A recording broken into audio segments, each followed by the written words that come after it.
And can you see my screen? What's going on?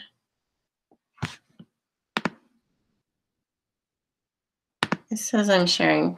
Can someone hop on and tell me if you can see my screen? I can see it. You can see it, okay. For some reason, I don't know what's going on right now, but all right, I'll just start with this. So basically for this test, it's gonna ask you, like, the first questions will be like, find the holes. And then there's like a group of them. You'll have to do like 5 of those. And then the next ones will ask you to find asymptotes. And then the next ones will ask you to actually graph it. So I'm just gonna go through actually graphing these because I think that that will, it'll answer all the questions like through the whole thing. Okay, so if we're given this right here, I'm going to move that. So we're given this, always factor it first.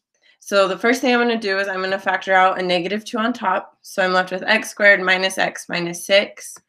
I'm going to factor out an x on bottom, so I'm left with x minus 3. Factor the top further, that factors to x minus 3 and x plus 2. So once you've simplified it as far as it can go, that's where you check for holes. And I always check for holes right here because, like, you'll see if they can cancel or not. And we can see that, oh, these two things are canceling right there. So that means we have a hole at x minus 3. So that means we have a hole at x equals 3, right? So then again, those would cancel. Let's look at what our simplified one would be. It'd be -2 x plus 2 over x. So then I'm going to take this 3 to figure out what the y coordinate of that hole is. I'm going to take this 3 and plug it in for that x right there. So that's going to be -2, 3 plus 2 over 3, which 3 plus 2 is 5. So -2 times 5 is -10 thirds. So that means we have a hole at 3 -10 thirds. And just graph these as you go. So like this would, if this was the first question, because I'm pretty sure the first ones on the test are finding holes, then once you find the hole, you're done. That's all you have to do for that one. And then the next ones will be like find the asymptote or find the vertical asymptote, find the horizontal asymptote, and so on. So this one, we found the hole. So I'm going to go to 3 -10 thirds. So that's like right here.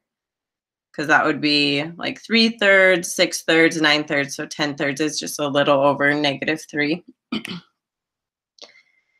And then after we find the hole, then we're going to find the x-intercept. And you always find the x-intercept by setting the top equal to 0. Now I got this question yesterday. So we have this -2 and then x plus 2. I'm just setting the x plus 2 equal to 0. But you could set this -2 x plus 2 equal to 0. You're going to end up at the same place. So the reason I'm not setting -2 equal to 0 is because, one, it doesn't really matter. -2 is never going to equal 0. And if you set this whole thing right here equal to 0, you could either divide the -2 over and you still end up with x plus 2 equals 0, or distribute it in and you're still going to end up at the same spot. So just set whatever has an x with it equal to 0. Okay, does that make sense? Is there any questions on that? Okay, I'm going to assume not. So then here, x-intercept, I'm going to subtract the 2 over. So I have an x-intercept of x equals -2. So our x-intercept is -2, 0. And I'm just going to graph that right there. Okay, and on the graphing ones, this is a computer test. It's on Canvas. You're just going to have to recognize the graph.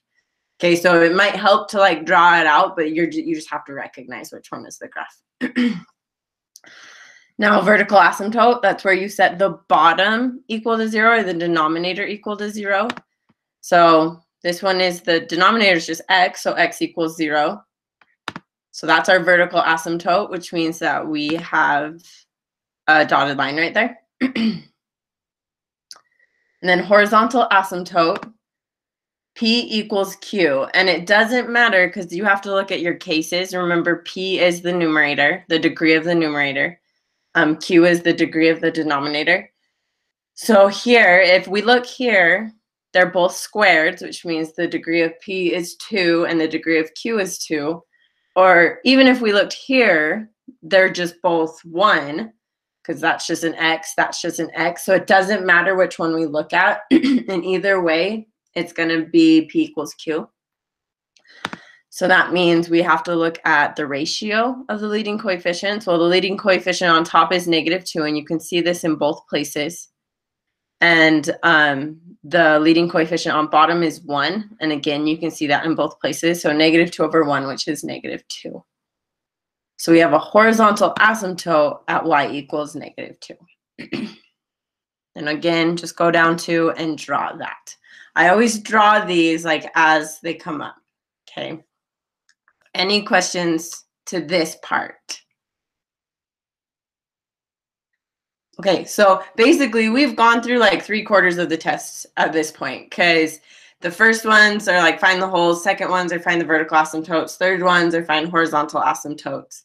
And so then the final ones are to graph it. So let's just make sure, I mean, I can kind of guess, like I think this part's going to be right here because our x-intercept's right there. This part's probably down here because of that hole, but we can double check with our number line. So I'm going to have -2 since this is our x-intercept right here, and 0 since we have a vertical asymptote right there. And then we just plug in numbers. So to see if it's positive or negative, whether it's above the x-axis or below the x-axis. So if we plug in -3, and I plugged it into this one, the simplified one, just because it's easier. You could plug it in here, it doesn't matter. But you end up getting a negative. You'll get a negative if you do it up here too. So that means that everything to the left of our x-intercept is negative. Then if we plugged in like -1, go through, simplify this. You could just put this whole thing in your calculator. That's going to be a positive. So then that's above the x-axis right there. And then above 0, so let's just plug in 1. That's a negative. So then that's negative. And again, I could have kind of guessed that, but it's nice to have some concrete just in case you don't know exactly what it's going to be. So then the left side of this graph looks like that, and the right side looks like that. Okay, any questions with that?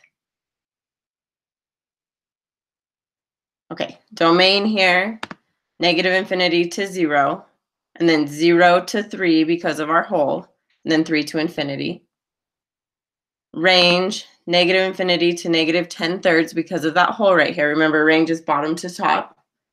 Then -10/3 to -2 because of the horizontal asymptote, and then -2 to infinity.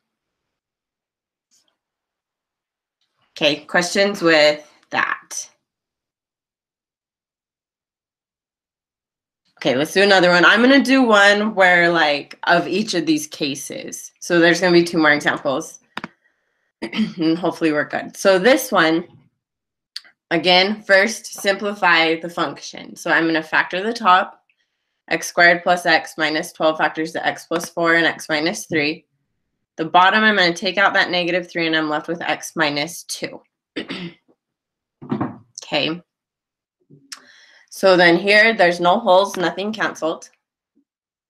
X-intercept, we have 2 x-intercepts. So I'm going to set that x plus 4 equal to 0 and x minus 3 equal to 0. So I'm left with x equals -4 and x equals +3. So that means it's crossing the x-axis at 2 different places. So we can put a point at -4 and we can put a point at 3. Okay. Vertical asymptote, set the denominator equal to 0. So that's that x minus 2 equals 0, which means x equals 2. And 3 is never going to equal 0. -3 is never going to equal 0, so don't worry about that. That means we have a vertical asymptote at x equals 2. So that's right there. Horizontal asymptote. So I'm looking back right here. Since this is in like a factored form, we want to look at our original one. The horizontal asymptote, P is greater than Q. The degree on top is greater than the degree on bottom. And you could tell that from right here because if you multiply these two, you're going to end up with an x². versus multiplying down here, you're just ending up with an x. So that means that there is no horizontal asymptote, and this is where we have to do long division to find our slant asymptote. Okay, and we obviously don't want to do long division with the factored stuff, so let's look at our non-factored one. And then we're just going to start by dividing. So x squared divided by negative 3x, which the x's cancel, so I'm left with x over negative 3, which is negative 1/3 x. Goes up top. Multiply, so negative 1/3 x times negative 3x is x squared. Negative 3x times 6 is negative 2x. Switch signs. Those cancel. Here I'm left with 3x. Bring down that negative 12. Then we're going to divide again. So 3x divided by negative 3x is negative 1. So that negative 1 goes up top. And then you could multiply this, but remember, we don't care about the remainder. Okay, now when you're just doing like a regular long division problem, like if we had a final, which we're not going to, but there would have been a long division problem on there, you care about the remainder, but when finding slant asymptotes, we just don't care about it. Okay, so our slant asymptote is at y equals negative 1/3 x minus 1. And then this is that mx plus b form, so our slope is negative 1/3 and our b is negative 1. So I'm going to go down to negative 1. That's where it's crossing the x-axis. Slope, so that negative means it goes down, and then always go to the right. So that's going to go down 1 over 3, down 1 over 3. And then we can just draw a line right through that. Okay. And again, I can probably guess where this is going to be positive, or like this, I'm guessing is going right along this, and this is going to go along that right there. But to be sure, let's put it on a number line. So we have negative 4 because that's one of our x-intercepts. We have 2, that's another x-intercept, and we have 3, that's another, or that's the vertical asymptote, and then 3 is the other x-intercept. So let's plug in like negative 5. And I think I just put this in my calculator, but I got 8/21, which is positive. Whoops. I plug in 0 here. You get negative 2, which is negative. So that means this part right here is above the x-axis. This part is below the x-axis. This part right here, I'm guessing is above. So let's plug in like 2.5. You get a positive. So this part is above. And then if I plugged in like 4, that's a negative, which guessed right, that would be below. Okay. So then that part of the graph looks like that, and that part of the graph looks like that. It always follows along those asymptotes there. There's some rare cases, and none of these popped up because I feel like I need to be in person to explain it more, but that you can cross a horizontal asymptote. I didn't give you any of those though. So the domain here is negative infinity to 2, and then 2 to infinity. And the range, since this goes up forever and down forever, and it's not stopping at some horizontal asymptote, it's negative infinity to positive infinity. Okay, any questions with that? Okay, honestly, if you could do that last assignment, you're going to be completely fine on the test. Like just being able to graph it, you're already going through everything that I'm asking for on the test, like finding the asymptotes, finding the holes, being able to like plot the positive and negatives. Like that's all you need to do on the test. I have a question, Ms. Gagan. Yeah. So, just barely like that. On all of the problems that have a slant asymptote, is their range always negative infinity to infinity? Yeah, unless there's a hole. But even, well, no, I take that back, because even when there's a hole, like say there was a hole right here, there would be a point over here. So yes, the range is always negative infinity to infinity. Okay, sweet. Thank you. You're welcome. Any other questions? Okay, let's do one more. So this one, 3 over x squared minus x minus 6. So the top, obviously, we can't simplify any further, but the bottom, we can simplify that to x minus 3 and x plus 2. So then here, check for holes. There's no holes. X-intercept, 3 is never going to equal 0. So that means that we just don't have an x-intercept here. Vertical asymptotes. We have x minus 3 equals 0 and x plus 2 equals 0. So there's going to be 2 vertical asymptotes. So that means that x equals positive 3 and x equals negative 2. So there's 2 vertical asymptotes. So then we can just graph those both. So, oh, I think this one went over a little too far. Just pretend that this is in the right spot. That's supposed to be at negative 2. But there's your 2 asymptotes. Yeah, this was supposed to be moved over. Oh, my dog's crying.